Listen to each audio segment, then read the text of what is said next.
Number लेते क्या मेरा? तुम्हारा नंबर बोलो क्या? बना दे तो क्या अपन ले लिए अपन जल रोड में हार जाए अपना पूरा वीडियो बनाओ भाई। वीडियो बनाओ ये कर रहे हैं। ओ भाई तकलीफ नहीं दी है। जब 2 जान की बच्ची का वेल है ना, चाचा क्या बोले ले मैं फैसला कर तू, मेरी भतीजी की गलती रही ना उसके बच्ची के साथ वहाँ जला तू, तुम्हारा जो भाई करे ना। तुम विषय पर बात करेंगे ना अपन ठंडा। हाँ जमीन पूछिए आपको। नहीं 4 दिन पत्रकार का सोलापूर नळदुर्ग येथे पोलीस असल्याची बतावणी करून तोतियागिरी सोलापूरच्या 2 भामट्यांना नळदुर्गमध्ये अटक। तुळजापूर तालुक्यातील नळदुर्ग येथे पोलीस असल्याची बतावणी करून तोतियागिरी करणाऱ्या सोलापूरच्या 2 भामट्यांना नळदुर्ग पोलिसांनी अटक करून गुन्हा दाखल करण्यात आला आहे।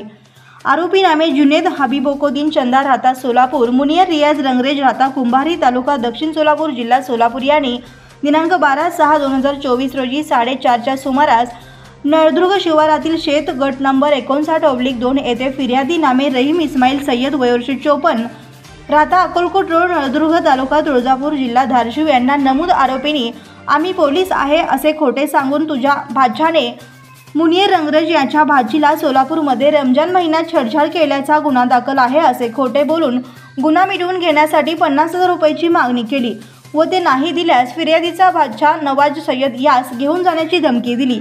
अशा मजकुराच्या फिर्यादी नामे रहीम सय्यद यांनी दिनांक 12/6/2024 रोजी दिलेल्या प्रथम खबरेवरून नळदुर्ग पोलीस ठाणे येथे भारतीय दंडविधानसह कलम 385 170 34 अन्वये गुन्हा नोंदवला आहे। 7 न्यूज 24 यूट्यूबचे पत्रकार असल्याचं निष्पन्न झालं। त्या दोन्ही व्यक्तींना चौकशी केली असता पोलीस स्टेशनमध्ये चौकशी केली असता मुस्कान अत्तार शेख या व्यक्तीने आम्हाला पैसे देऊन या ठिकाणी मारहाण करण्यास पाठवलेलं असल्याचं कबुली दिली आहे। तोतिया पोलिसांवरती आता पोलीस सखोल चौकशी करून आतापर्यंत अनेक कृत्य केले असल्याचे बोलले जात आहे। त्यामुळे यांच्या पाठीशी असलेली मुख्य सूत्रधारांना बेड्या ठोकणार याकडे मात्र सर्वांचे लक्ष। ये चीज़ हमको बोले तो ये चीज़ बोले मतलब हम बोले ठीक है उनका न्यूज़ बनाएंगे। हम डिपार्टमेंट का काम हम नहीं कर सकते, मीडिया से सिर्फ हम न्यूज़ बना के डाल सकते हैं, सिर्फ हम न्यूज़ बना के डाल सकते हैं। फिर उसके बाद हमने बोला ठीक है मैं न्यूज़ बना सकता हूँ, तो उन्होंने बोला ठीक है न्यूज़ बनाओ। तो मुझे सिर्फ नंदुर्ग में यहाँ उनका घर था इतना ही मालूम था। उन्होंने बोला नंदुर्ग बस स्टैंड के पीछे उनका घर है। मुझे आगे सिर्फ इसलिए मैं आया कि उनके घर के पास जो 2 रूम हैं उसका वीडियो बनाना और नवाज अपनी माँ को तकलीफ देता मारता और ये घर दूसरों को भाड़े से दे दिया, ये उनकी माँ को आना, ऐसे न्यूज़ के चक्कर में मैं सोलापुर में आया था। और नळदुर्ग में आए थे। हाँ नळदुर्ग में आए थे। नळदुर्ग में आया था। आने बाद के बाद का मसला था आपको लगा कि हम अलग मैटर में जमीन नहीं तुम ये बोले ना लड़की का है मैटर छेड़छाड़ हुआ रमजान में। नहीं वो तो हम बनाए गलत बात बोले कि लड़की को छेड़ी करिए। हमको मुद्दा नहीं था कि घर को कौन जुनेद चंदा। इन्होंने मेरे व्हाट्सएप पर फोटो डाले थे, ऐसा जाकर 2 चपटा मार कर आओ। तो मैं क्या नंदुर्ग को आया नहीं भाई, 2000 रुपये लेको खाया मैं।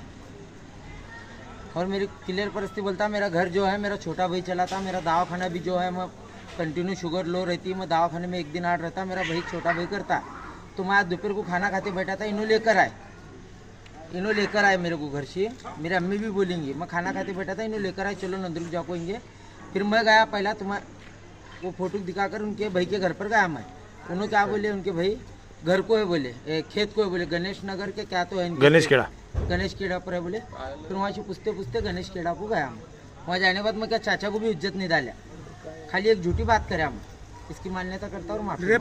छोड़ो इन्हीं बोला तेरे को।